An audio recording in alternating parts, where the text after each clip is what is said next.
ನಾಟಿ style mutton ಬಿರಿಯಾನಿನ ಮನೇಲೇ ಹೇಗೆ ಮಾಡ್ಕೊಳ್ಳೋದಂತ ನೋಡೋಣ ಬನ್ನಿ. ನಾವಿಲ್ಲಿ 500 ಗ್ರಾಮ್ ಮಟನ್ ತೊಗೊಂಡಿದ್ದೀವಿ. ಮತ್ತು 3-4 ಬೆಳ್ಳುಳ್ಳಿ, ಸ್ವಲ್ಪ ಶುಂಠಿ, ಕೊತ್ತಂಬರಿ ಮತ್ತು ಪುದೀನ ತೊಗೊಂಡಿದ್ದೀವಿ. ಇವಾಗ ಇಲ್ಲಿ 3-4 ಮೀಡಿಯಮ್ ಸೈಜ್ ಈರುಳ್ಳಿನ ಕಟ್ ಮಾಡಿ ಇಟ್ಕೊಂಡಿದ್ದೀವಿ. ಸೊ ಅದನ್ನು ಇವಾಗ ಫ್ರೈ ಮಾಡ್ಕೊಳ್ಳೋಣ.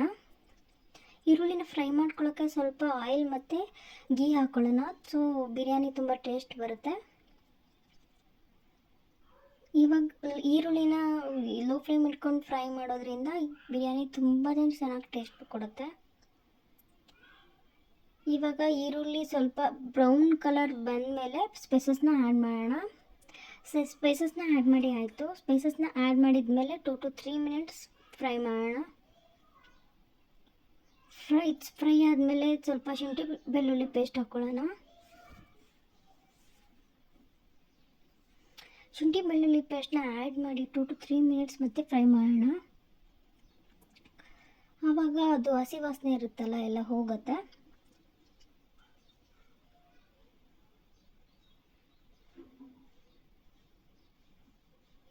ನಿಧಾನವಾಗಿ ಆ್ಯಡ್ ಮಾಡ್ಕೊತಾ ಇದ್ದೀನಿ. ಆ್ಯಡ್ ಮಾಡ್ಕೊಂಡು ಮಿಕ್ಸ್ ಮಾಡಿ ಆದಮೇಲೆ ಸ್ವಲ್ಪ 5 to 10 ಮಿನಿಟ್ಸ್ ಫ್ರೈ ಮಾಡಿ ಸ್ವಲ್ಪ ಸಾಲ್ಟ್ನ ಆ್ಯಡ್ ಮಾಡೋಣ. ಸಾಲ್ಟ್ನ ಆ್ಯಡ್ ಮಾಡೋದ್ರಿಂದ ಮಟನ್ಗೆ ರುಚಿ ಚೆನ್ನಾಗಿ ಇಟ್ಕೊಳ್ಳುತ್ತೆ. ಇವಾಗ ಸ್ವಲ್ಪ ಟೊಮ್ಯಾಟೊ 2 to 3 ಮೀಡಿಯಮ್ ಸೈಜ್ ಟೊಮ್ಯಾಟೋನ ಕಟ್ ಮಾಡಿ ಇಟ್ಕೊಂಡಿದ್ದೀನಿ, ಅದನ್ನು ಆ್ಯಡ್ ಮಾಡಿಕೊಂಡೆ. ಅದು ಆ್ಯಡ್ ಮಾಡಿ ಆದಮೇಲೆ ಗ್ರೀನ್ ಚಿಲ್ಲಿ ಪೇಸ್ಟ್ನ ಆ್ಯಡ್ ಮಾಡ್ತಾಯಿದ್ದೀನಿ.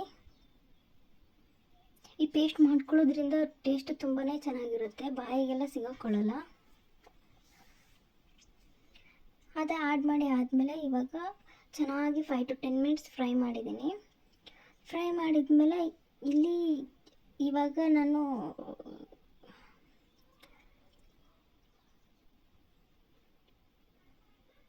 ಪುದೀನ ಮತ್ತು ಕೊತ್ತಂಬರಿ ಪೇಸ್ಟ್ನ ಆ್ಯಡ್ ಮಾಡ್ಕೊಂಡು 5 to 10 ಮಿನಿಟ್ಸ್ ಫ್ರೈ ಮಾಡ್ಕೊಳ್ಳೋಣ. ಫ್ರೈ ಮಾಡಿ ಆದಮೇಲೆ 2 ಲೋಟ ಅಕ್ಕಿನ ನೆನೆಸಿಟ್ಟಿನ ಅಕ್ಕಿನ ಆ್ಯಡ್ ಮಾಡಿ ಅದಕ್ಕೆ ತಕ್ಕಷ್ಟು ನೀರನ್ನ ಆ್ಯಡ್ ಮಾಡಿದ್ದೀನಿ. ಆ್ಯಡ್ ಮಾಡಿ ಆಗಿ ಕುದಿ ಬಂದಮೇಲೆ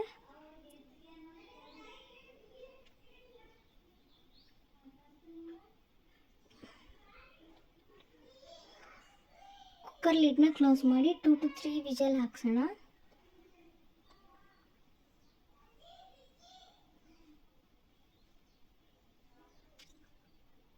ವಿಜಲ್ ಹೋದ್ಮೇಲೆ ತೆಗೆದು ನೋಡಿದರೆ ಸೂಪರ್ ಆಗಿರೋ ಬಿರಿಯಾನಿ ರೆಡಿ.